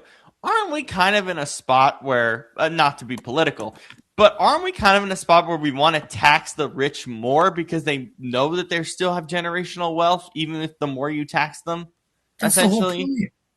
Yeah, like. Yeah, I mean, that's a progressive tax system that, every developed country has. So it's like. It's like, OBJ does know that there's plenty of people in the United States who are, 30, 40, 50 years old, who are parents, who, they have a household of 4, they make $200 grand a year and they live comfortably. So him crying over millions of dollars makes no sense. Because he's saying, oh, I want to flaunt and buy my mom a mansion and buy a Lamborghini. Yeah, he wants to be an idiot. Like, I don't need a Lambo to be happy. A Lambo's fun, but I can rent a Lambo for $100 and drive it for one day, and I'll be fine. Look, buying your mom a house, that's very respectable. I like that. but not a Do you have to buy her a mansion. mansion though? Like, just just buy her a nice little Rambler, whatever. Like, like, I mean, not some shack, obviously, but And oh my god, do you know like what's really bad about like him saying that too is like, listen, man, like I can tell like the second he said flaunt in that Yep. sentence, no matter what was gonna Yeah. follow after that, the second he said flaunt, I'm like, oh yeah, I also forget this is the guy that was on the damn party boat in that picture. So The Giants have not had a winning season since the party boat Yeah. incident. yeah, so you know, other than the playoff year, but Other than the playoff year, yeah. yeah, well, like which was a complete like fluke. which was what 9-8. Yeah, I think they like, went 10-7. I don't remember. no, But it was either 9. way, yeah. It was It was 9. 9 wins. Oh Yeah. lord, Because they got in as the 7 seed. And that's and right. They were the 7. Yeah. Yeah. But like, I just like it's the same thing like Adrian Peterson saying that like he's broke. My brother in Christ, you're a Hall of Fame running back. You made more money than God in your era. You can't be broke. There's no way. I mean, this is the same guy. Is this the same guy they got on video on picture riding an elephant? Like, In Dubai, yeah. wasn't that what Adrian Peterson did? And he's talking Yeah, about, it was like broke. a camel. Oh, I'm broke. Look at this picture. Look at this picture. Here's why How do you're you broke. figure that happened? Like, Scoop, do you have any other thoughts on this? I mean, it's again, like it, and I'm reminded of conversations that were had back in 2020, and I'm sure will be had again in after 2025, with regard to CBAs and things of that nature. Yep. WNBA CBA right Well, now. I with was all the money stuff. MLB. Yeah, well, that's where I was. I was thinking MLB in particular, but you know, and it's just you really expect that you're going to get this rampant sympathy and like again in the context of certain sports and leagues being now more profitable than ever. I think most people would agree that players should,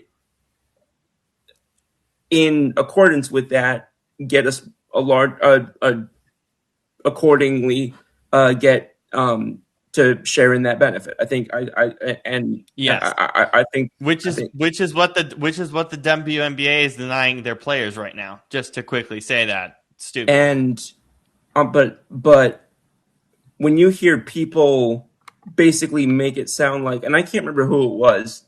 There was somebody who I remember, I wasn't alive then, but I remember reading about somebody doing this in the 94-95 strike. I don't remember if it was Tom Glavine or who it was, but basically making comments, you know, about it. And I'm just thinking to myself, you are making more money in one season in which you're going to play maybe, especially if you're a starting pitcher, you're going to maybe play, 29 times? And that's on the high end. Yeah, I was thinking like 30. Yeah. Like 30, 32. Yeah. I was thinking more than 30. And that's on so the yeah. high end. And you're making more money in one season than most people will ever see in their life. And you expect that you're going to get this level of, you know, sympathy and like whatever, like it just because you are less, just because you're lower in that top echelon than the owner may be, that doesn't mean you're not still in that top echelon. like Yeah, you know what 100%. it all boils down to for a lot of these guys that are crying, oh, I'm broke or whatever it is. You know, like hell, look at Mike Tyson going broke. He still ended up having a second win now, and he still makes a ton of money. Like you I can didn't go even know. broke and come back. So like the thing is too is like when people cry that they're broke, especially not people, when celebrities cry that they're broke, that's a you problem. That's lack of accountability. You're broke either like you're broke either because you're not doing your job, or you're too much of a head case, or you don't like it's on you. Like you when you think about it this way, when you look at all the, especially athletes, not so much actors, but more so athletes, and because we're a football show, I'm focusing on athletes. So many of these players are given money, and especially even in college now, given a ton of money. Oh, I quickly need to say this. Ohio, the state of Ohio, is going to have NIL for high school coming up very soon. Like, which is such a bad idea. You say for high school? But yeah, that's Ohio. Ohio's going to have high school NIL, and like I think it's next year. There's no way. There's no way a 15-year-old should be considered the man or woman of their house, like in a normal setting. Okay. No. Yeah. I don't want to sound disrespectful here, and I really hope that that's not how this comes across. But a lot of people go into like playing sports and whatever to try and a lot of people from wherever they come from lower resource backgrounds, right? That's where I was going. Yeah. Yep. Which means, what does that mean in accordance? They probably haven't had, great education about certain things or great, I don't want to say that training might not be the right word, but they might not have the greatest information about how to manage certain levels of, resources Can I time you out what there? I do. Because this brings this no. This I just want to expand your point. You know what's missing in high school and college more than anything, or schooling in general? Financial literacy. I had that. That's the next thing I was going to say. School. We didn't. It's I had to sign up. I had completely to missing. sign up for one in the summer that was independent because it wasn't anything about that was at my school. Which is amazing. And it's crazy how many schools don't offer that. But it's like, not even offer it. That should be mandatory. Mine was mandatory. You had to take it in high school. We only had my issue is I only had one class, and I took it again in college because, by the way, I took it again in college. You know why I took it again in college? Because the professors actually cared to teach you it. They actually really wanted you to learn it, and that's why I took it in college. Yeah, I don't remember us having it in college. Well, Scoop might have because he's business. Yeah, but yeah. No. I did media and communications, and I'm not joking. I think it was my freshman or sophomore year. I decided to take a financial literacy class because I was like, dude, if I'm trying to make as much money as we all are for this show in the future, I need to know how to handle this shit. Right. I can't just go around not knowing what the hell to do. And by the way, I still know I'm not perfect at it. I don't retain a ton of it from that class, but I still know some of it from that class because I had a professor who cared. Yeah, I was in her office hours every day, guys. Every day because I wanted to learn it. And also, hopefully, if it was a particularly quality course, hopefully they just gave you not just information to try and retain, but also active resources to go back to. Oh my God. I still have this on my computer. I have a budget graph that they gave us. That's fire. To budget out every month. Literally. I think I still have it on my computer. I have it somewhere. In my backlog. Do you see how we're accountable for these things though? It's in the back of our minds. As a pro athlete, I don't care what background you really come from. If you're getting that much money, it starts with you. You have to be accountable. It's a lack of accountability to me that pisses me off with athletes because this is also why this is why I've said this on the show before 1,000 times, and this is why this saying will always ring true because it's true in sports, it's true in the world in general. That hard work beats talent when talent doesn't work hard. Yeah. And so you can have all the talent in the world, but if you're dumb as a sack of hammers, it's not going to matter. That is one simile I know that I have never heard before. That's an actual saying. It's an actual saying. I've heard that before. Yeah. But and by the way, I will also add this. It is also on you to have a good team around you. Have a good agent, have a good financial advisor. Sometimes they take advantage of you, and that is awful. Which is also why you got to know what to awful. Look for. It's also being street smart too. It's not just book smart, but street smart. You got to know what to look for in people. If you sit there my dad's friend told me something growing up right after my dad passed, but it's true, and I still remember it. This was 7 years ago, but I still think about it every so often. Where he says, "Show me your 5 friends, and I'll show you who you are." Yeah, I've heard that. and that's something that's like you are the company you keep. If you want to sit around and keep bad people around you and dumb people around you and this kind of stuff around you and don't have a desire to want to rise above it, you're not going to get anywhere. So Yeah. it's like it's the same thing with a pro athlete. I don't care that you're crying that you're broke, because either you're an idiot, the group around you is a bunch of idiots, or you are just not. You lack any kind of accountability and lack any redeeming qualities that make you. In fact, Like, it's sorry. No, go ahead. I was basically done. Well, I was going to say, you and I probably, I mean, I obviously I remember because I'm going to say it, but you probably remember this too. Going back to kind of tie this back into football, but going back a little over a decade, the controversial decision made by Philly to part ways with Deshaun Jackson, what was a big thing at the center of that? The people that he kept around him. Yeah, they said gang ties, which I don't know was ever confirmed, but I also don't doubt it either. And I also would add that this wasn't well reported, but the people around him were a major reason behind the decision to not retain Robinson Cano for the Yankees either. Mm-hmm. Yeah, that was true at the time. You know who else was dumb than what did you say? A stack of hammers, whatever you said. You know who else was this? Maybe the dumbest thing in football in on a football field. DK Metcalf went up to a fan, and all he did was say his full name, basically. Well, we don't just know. to taunt him a little. Oh well, that's what he said. Yeah, that's what the fan said. But again. He went up to a fan and straight up punched him, Shane. Punched him.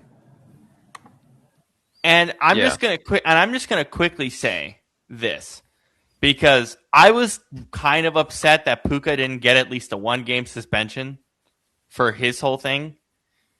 Because I thought, okay, he needs some disciplinary action other than a fine.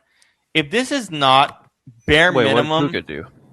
The anti-Semitic or not the anti-Semitic like dance and stuff, and calling out the refs and calling out the refs and all that. The dance thing still confuses me. I'm sorry.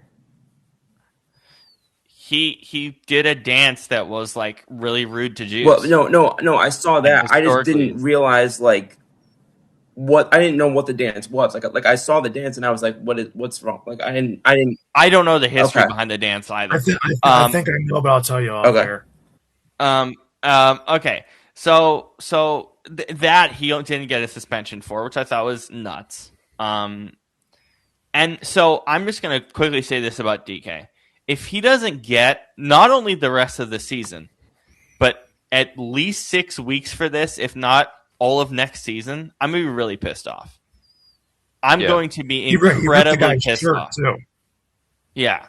Like ripped the guy's shirt and then basically jabbed him in the back. No matter what, fans say dumb shit all the time. Okay, we're fans.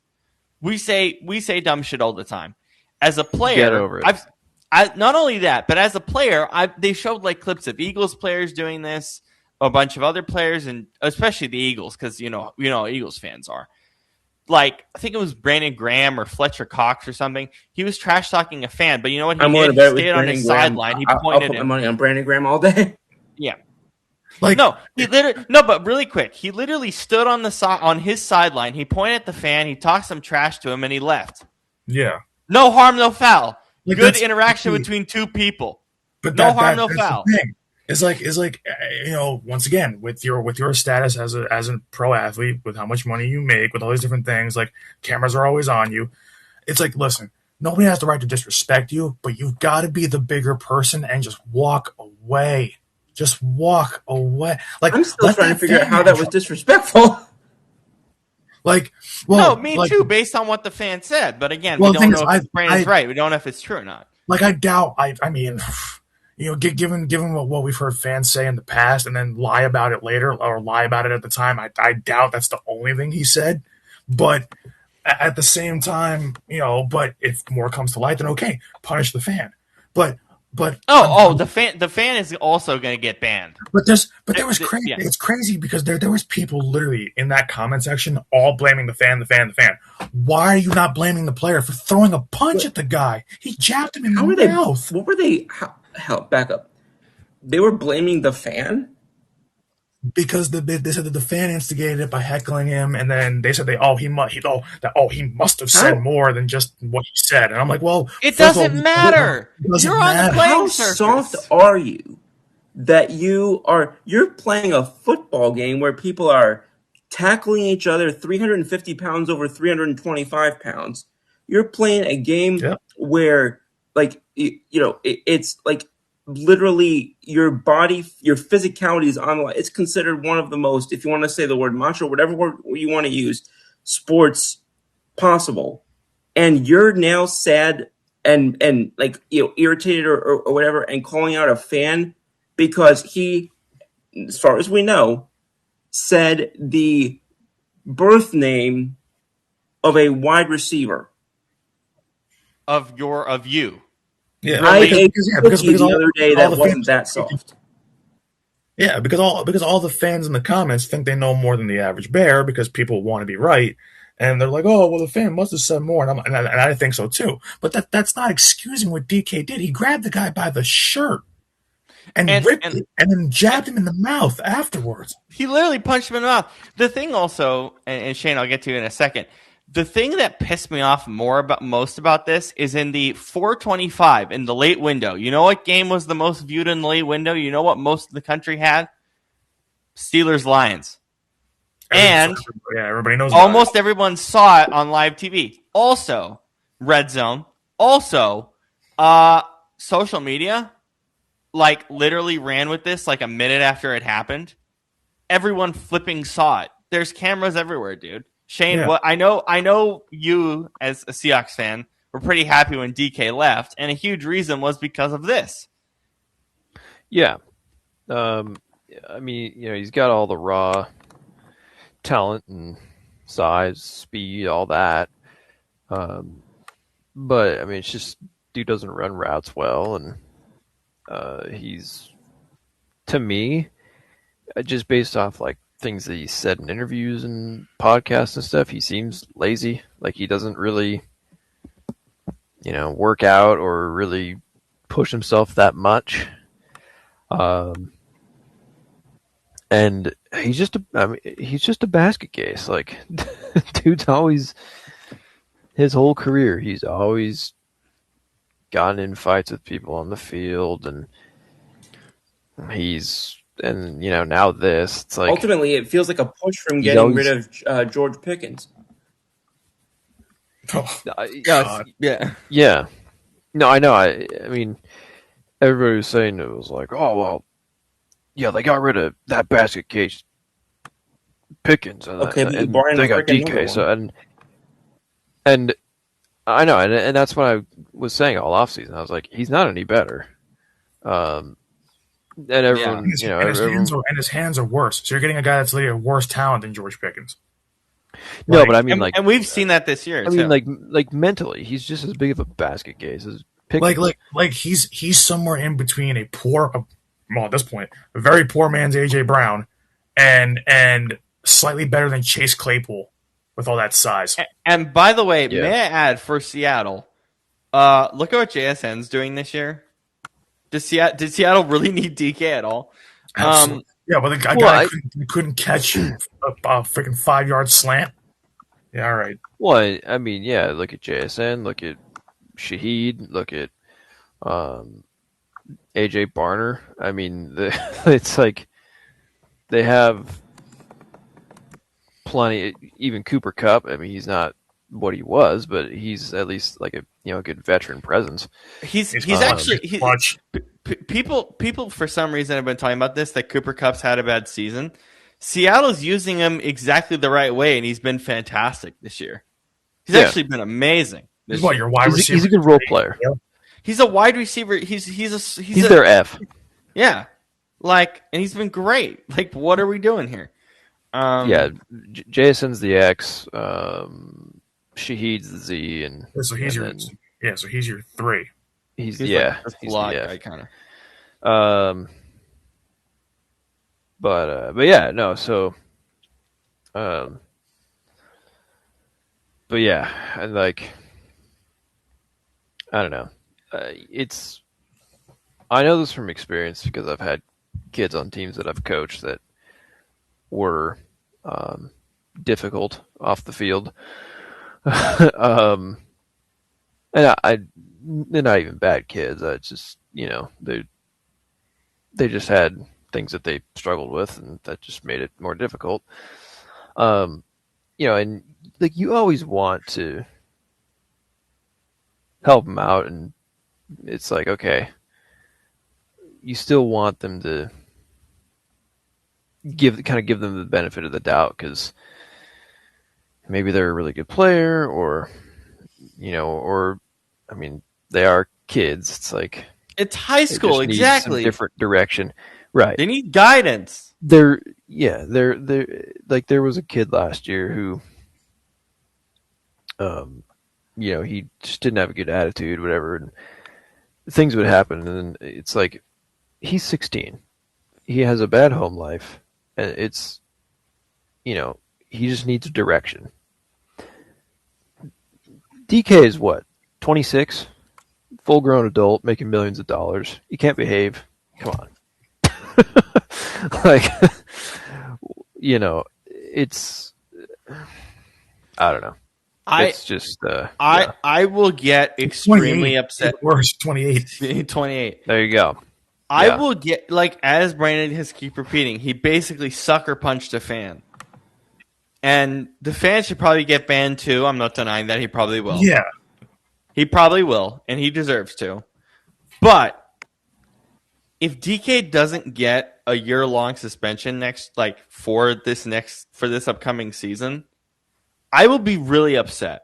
Because honestly, the NFL suspension system is obviously awful. We already know this. But that would be the icing on the cake for me. Like, I understand that with the Myles Garrett thing, he got suspended a year and it was assault and the police were involved, and I get that.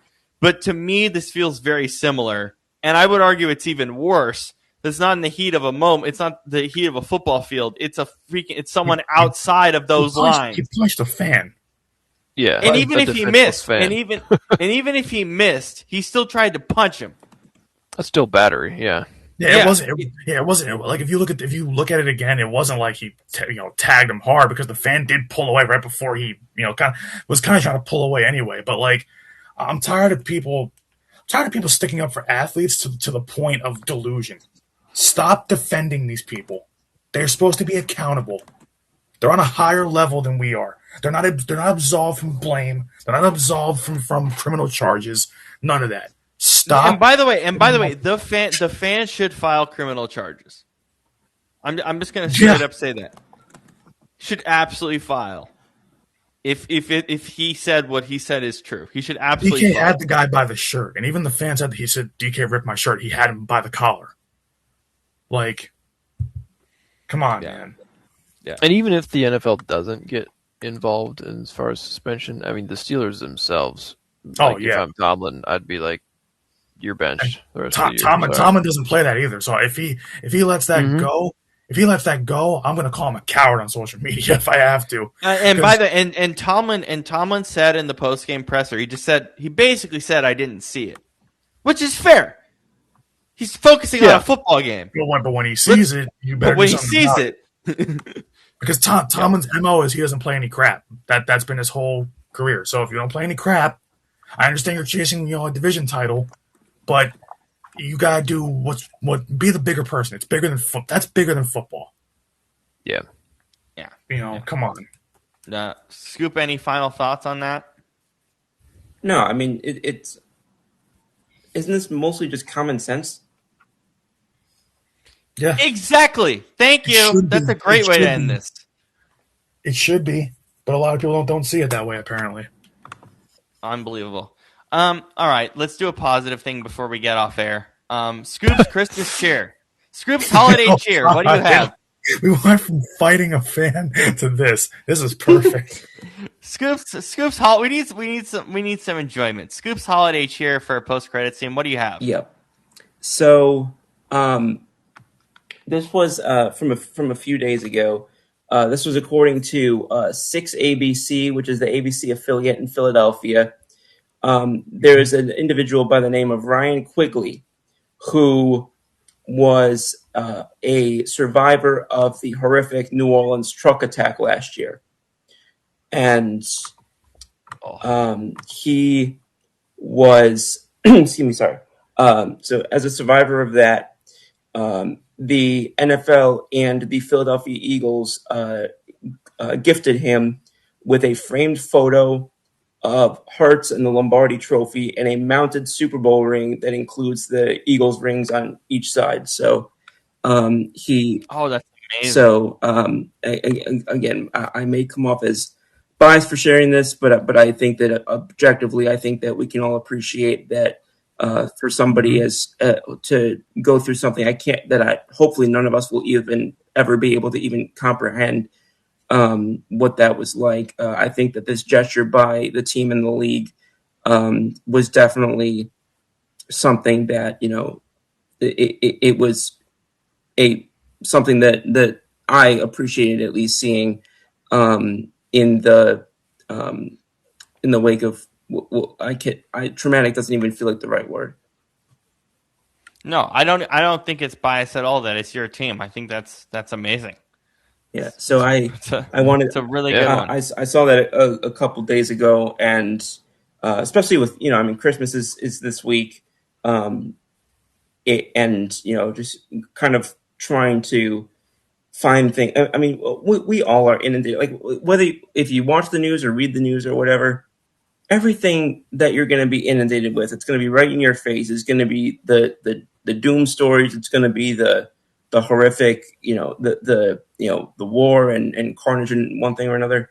And one thing I've been trying to do recently is I've been trying to be aware of the fact that just because they're not amplified doesn't mean that there aren't stories worth seeing that are positive. And I think that those are important. It doesn't mean to ignore or to forget about or to be naive to the things that are going on that are not positive.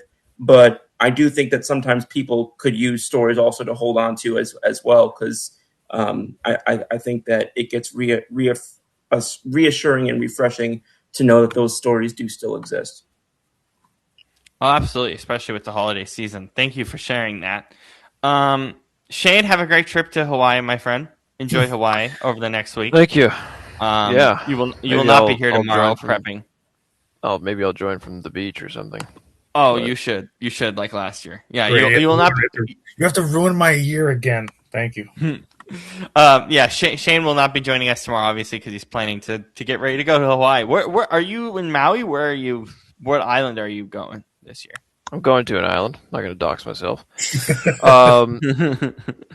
What day are you guys doing a show next? So Monday and Sunday, right? Sunday. And Sunday, yeah. There's no Thursdays. Right. So We're not only because it's Christmas, because these games on Thursday suck. yeah. So there's no point in doing a show. Do you guys want to hear the greatest football stat in all of football stats before we go? I just saw this again and I started laughing. Garrett Wilson last caught a pass for the Jets on October 12th. He is still the Jets' leading receiver this season with 395 yards.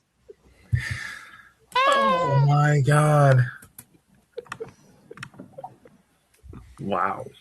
All right. Wow! I will say, it doesn't sound like Aaron Glenn is at risk of losing his job, which I think is good. I think he's far from the top of the list of problems over there. But my goodness, I can think of so few organizations in the Big Four, forget just Major League Baseball. I mean, forget just NFL, that can't get out of their own damn way the way that the New York Jets can't. I know. Isn't it crazy? Speaking of that, Monday Night Football, hey, your game next week is Falcons and Rams, which still should be fun. I know we can't flex games for the next week because obviously we're way past the deadline. It's supposed to be 2 weeks. But I wish Giants and Raiders could be flexed, man. Flex it to Sunday. Flex it somewhere to national TV. The battle for the number one pick. Who can lose the worst? The tank bowl. Not only that, this is the ultimate tank bowl. This is the Can I just say ultimate something so tank funny bowl. about this? Because one, I'm curious how much either team will try to win this game. And two, you kind of, I mean, at least for the Giants, it's one thing because Jackson Dart is pretty entrenched over there. But As he should be. But for the Raiders side, it's like, okay, if I'm basically playing in a game that could determine whether the Raiders replace me. Yeah. By the way, it is a late window CBS game. Can we at least have Jim Nantz and Tony Romo do it? Why the hell is that late window? But because it's in Vegas. Oh, that's why. I was going to say, Jesus, my God. Oh, Lord. Yeah. Tony Romo has been awful this year. So hearing his commentary in that game would actually be great. I've barely heard him all year, and that's bad because that means that they're not getting a lot of good games. Too. He's been awful, genuinely awful. I'm just being real. And once again, Tom Brady beats Tony Romo. Just like old times. He actually has had a good year. Yeah. God. I really enjoy it. Also, I enjoy when Brady calls games. Oh, I love it. Oh my God! Except yesterday, the Bears game.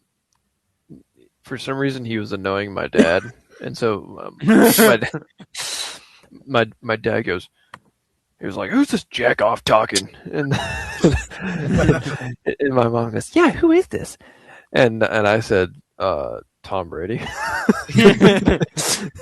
They were like, "Oh." What annoyed him so much, though? I don't know. His voice inflection? He's just an angry boomer, you know. I will say, like, I made a comment earlier during I'm pretty sure it was the Bills game. I think it might have been to y'all, and I made a comment about how they were just frothing at the mouth over Josh Allen, and one of y'all was like, "That's Iron Eagle and it's Iron Eagle and JJ Watt." No, it's Iron Eagle and JJ Watt, who's been amazing all year. I don't give a damn who it is. It's annoying. See, I love standing bad about Iron Eagle. That's my guy. So. Ravens running back touches in the fourth quarter. Mitchell 2, Ali 1, Derrick Henry 0. Of course, because he fumbles the ball too much. Well, that's what I was thinking. I mean, it's like they've just got like Halloween was 2 months ago, and they're still just littered with Butterfingers in their backfield. But it's funny how they don't want the running backs to fumble the ball. So your alternative is to throw the ball to Zay Flowers, who has the worst case of fumbleitis on the team. Fantastic.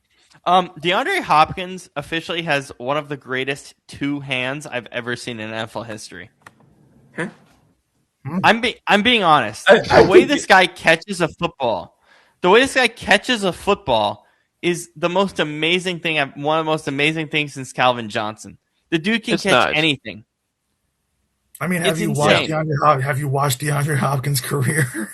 I know, but the guy is old, and he's still he's way past his prime. And the dude can still make some of the most ridiculous catches. The hands don't. That's exactly what I was going to say. I was like, the hands aren't something that I mean, maybe eye-hand coordination a little bit, but your hands are not something that's going to just it's not like speed where it's, it withers with age. My favorite thing. I can honestly, sorry. No, go ahead, Shane. I was just going to say, I can honestly say,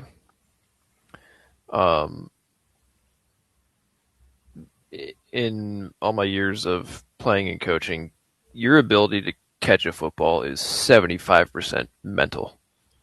Oh, absolutely. Yeah. And not even like knowing how to, no, it's just like, I'm catching this. You know what I mean? But if it comes at you and you're like, oh, I hope I catch this, you're probably not going to. You know? Yeah. Why do you think DK didn't catch that ball the minute after he punched the fan? Jalen Reagor. God, I That's- love it. You want to watch the worst attempt to catch a football ever? Watch Jalen Rager close his eyes every time the ball comes his way. In Philadelphia, he closes his eyes after every ball. that he's, came his way. he's still in the league, isn't he? He's a practice I squad don't player know somewhere. how. I don't know how. The other name that I would I have don't- put out there is J.J. Arcega-Whiteside. Oh, my JJ Arcega. God. What a name. I mean, listen, though. At least, you know what, though? At least he did something. At least he was a great blocking receiver because he was just massive. But he did nothing else. I'm surprised because we had a debate a few weeks ago, not a debate, but a discussion on, I think it was on this show a few weeks ago, and you put Dorial Green Beckham worse than Jalen Rager. Oh, I put him up there at the same. Because Dorial Green Beckham. DGB had size and couldn't catch for shit either. Like, my God, man. You're 6'5", 240, and you can't catch anything? And then I also mentioned Kelvin Benjamin, by the way. Yeah, one Popeye's biscuit away from being a tight end, yeah. And then he was a tight end for a year. Yeah. My favorite thing about DeAndre Hopkins, which I've said in previous iterations of the show, but not this version of the show, DeAndre Hopkins in 2023 was taking virtual classes at Clemson to complete his degree. He's like in the middle of the facility taking online classes. Like, it was amazing. And my favorite thing is what his degree was. Do you guys remember what he graduated? No. What his major was? Don't remember. Do you guys want to guess what it was? Who are we talking about No, again? just tell me. DeAndre Hopkins at Clemson. IT management. No, not even close. This is the weirdest major. Poetry? No, I wish. This is the weirdest major in the history of majors, except Seton Hall, which they don't have a major, but they should for It's not a what major. was it? It's just a scuba diving class. Not It a should be major. major. That'd be awesome. Okay, was his major: Parks, Recreation, and Tourism Management. What the? Could you So he's imagine? going to be a park ranger? I was going to say, can you imagine Park Ranger DeAndre Hopkins coming to greet you? So Oh, my here's the actual story of why this was his degree, which I think is somewhat funnier. Not the first part, obviously. He re-enrolled because he had a promise to his mother and his late father that he would graduate. Wonderful, Yeah. great stuff. Love that. He aimed to use his degree to learn about managing facilities and putting on music festivals, aligning with his interest in country music and nonprofit work. He wants to do music festivals. I did not know he was a Yeah. country music fan. That came out of nowhere. Somehow that doesn't surprise me at all. Also, wait. Should we go to a DeAndre Hopkins music festival? Oh, I so in. absolutely would. Also, I assume you guys know the Sabrina Greenlee story. No, what? His mother. Who? Oh, yeah. Oh, she's yes, I do blind. know about his Blind, mother. right? Okay, yes. Yeah. Yeah. I do know about that. There were so many beautiful moments between the two of them during games when he was in Houston. Oh my God, and Arizona. But yeah, Parks, Recreation, and Tourism Management. The most insane major an NFL player has ever done. Why did I not realize that 2 years ago he had 1,000-yard season for Tennessee? Yeah. Wait a minute. Where was I during 2023? Like, While he was taking classes. how do you have who the hell? Who has 1,000-yard season for Tennessee? Who's the quarterback in 2023 for the I'm pretty Titans? sure that was was- it Tannehill? I'm pretty sure that was still Tannehill. Was Oh it? I have to look. I have to look. No, that was Levis. No, it was Levis. Right? It was also the last year they had Derrick Henry. Yeah. No way, it was Levis. It was on as their final roster. Levis was first, Tannehill was second, Malik Willis was third. Oh my God! I forgot that was also Malik Willis was also there. How the hell with those three quarterbacks? How the hell did DeAndre Hopkins have 1,000-yard season? Who are the other receivers on that roster? Traylon Burks, Hop, Chris it's- Moore, Kyle Phillips, Mason Kersey, and Okonkwo. Oh my God! So yeah, I mean, of course he got yeah, 1,000 Wasn't yards. Julio Jones yeah, there, or was yeah. this after Julio Jones? No, this was after Julio. So no wonder, he had 1,000 yards. They're just F it. DeAndre Hopkins down there somewhere. Like, and also, like, who else are we throwing the ball to? that's what I'm saying. That's the whole purpose of that. Like, you know what makes the season extra special? After this season on Black Monday, the Titans fired Rabel. This was the year they fired him. So After going 6-11. so was 22 or 21 the year that they were at the 1 seed? It was 21, I Okay. think. Oh my god, man. I can't believe that. I remember him. I remember we were making 21. fun calling Tennessee a retirement home, and It yet, still is. yeah, but how the hell did he get 1,000 yards? I still can't. Because he he's wasn't still in a DeAndre retirement Hopkins. home because he's still DeAndre Hopkins. Hell, he's with the Ravens and he's still balling. Yeah, but like it's the 1,000-yard season he's had in the last 4 years. Like 21, no, hurt. 22, hurt. 2023, all of a sudden, his magical resurgence. He never got hurt all year, and then since then, split time in 24, but still hurt. And then this year, hurt and old. I mean, he was in the AFC South. Nobody can tackle in the AFC South either. That's also at that point too. Back then, no. Here's the crazy part. This is on Wikipedia, which I trust. I trust Wikipedia for this stuff. The Titans in 2023 would lose many close games that year, with 7 out of their 11 losses being decided by 8 points or less. They also lost 5 of their games by a combined 14 points. That's brutal. Yeah, and somehow it's Mike Vrabel's fault, right? Not the fact that the roster sucked. Yeah, okay. It was easily more Johnny Robinson's fault. Yeah. God, man. Oh my god. I can't think of we talk about we use that phrase, their downfall needs to be studied. I can't think of an organization whose downfall needs to be studied more than the Tennessee Titans. Going from the freaking number 1 seed to not only falling off, but actively perpetrating your own fall off. And being the number 1 overall pick, 2 years later. They didn't And have trading- to fire and trading Vrabel. They A.J. didn't have Brown. to get rid of Tannehill. They didn't have to trade A.J. Brown. Thank you for doing so, although I'm not sure. Well, I mean, Tannehill, he was on his last legs anyway by that point. But Derek kept Derrick Henry. Didn't keep Derrick Henry. Yep. they should have. I mean, has any quarterback since Ryan Tannehill been decidedly better than Tannehill was? No.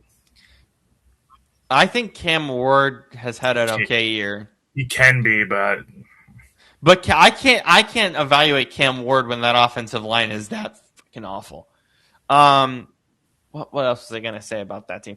I think the best story about the Titans this year, other than Cam Ward having a pretty okay season, just as a whole, not statistically wise, just from what I've seen, he's been okay. Tyler Lockett requested a release to go to a contender and decides, hey, let me go back with Pete Carroll in Vegas, and also just consistently get hurt for some reason. and then flop like LeBron James because Cooper DeJean pushed him. Let me fall over. Yeah, okay, bro. Retire. Washed. All right. Tomorrow, we're doing Stranger Than Fiction, which I'm very excited for. Mhm. Shane will give me his Cliff Notes, as he did that one week. Yes. So I'm very excited for that tomorrow. As well as we get to talk about 67, 68, 69, 72, 82-year-old Phillip Rivers, however old this man I was trying to figure out where you were going with that. Yeah, I had no idea where that was going as you were counting up. But Phillip Rivers on national TV, so we'll enjoy that tomorrow. Anything else before we go, folks? I don't think so. Oh, All right. jinx. Damn it. All right. Well, we'll see you all tomorrow. For Shane, have a wonderful trip. For Thank you. Scoop, for Safe Brandon. travels. Also, Scoop, have a wonderful trip. You're also headed to Cooperstown as well. Yeah, not Which is very exciting. until Wednesday, but yes. Yeah. So that's all. Are you actually going to go to the Baseball Hall of Fame? Yeah. You going to go? Awesome. I'm. Ask the commissioner of the BBWA to put a steroid hall in there. No, for real. While you're But there. I made this comment again, I can't remember what group chat it was in. So if any of you are hearing this for the second time, my apologies. But one of the things I'm most excited about last year, because I went last off season, and there's this one part where it's like through the eras of the game or whatever they call it, and everywhere I went in that one part that was like the modern day, they're just replaying 2024 World Series like clips over and over and over, and of course they're all the freaking Dodgers scoring. God! And I was like, this is sadistic. So I am very happy that I'll be able to go this year and be able to enjoy it without having horrifying reminders of Game 5. Yeah. Cooperstown is fun though. I recommend that for not just for baseball fans, for any sports fan. Cooperstown is fun. It really I've is. never been. Some of it even just for American history purposes. Yeah. Oh, of course. It's also just gorgeous. Yeah, it is. I'm saying this in the context of baseball, but it's also what I've heard. What's really cool about the Baseball Hall of Fame is they talk about the Negro Leagues. That's part of what I meant about American history. Yeah. Yep. Yeah, like the Negro Leagues are such an amazing part of baseball and American history. Yeah. Like it's so cool to deep dive for those. So yeah, we'll see you tomorrow. Peace out, everybody. See ya. See you, everybody. Peace.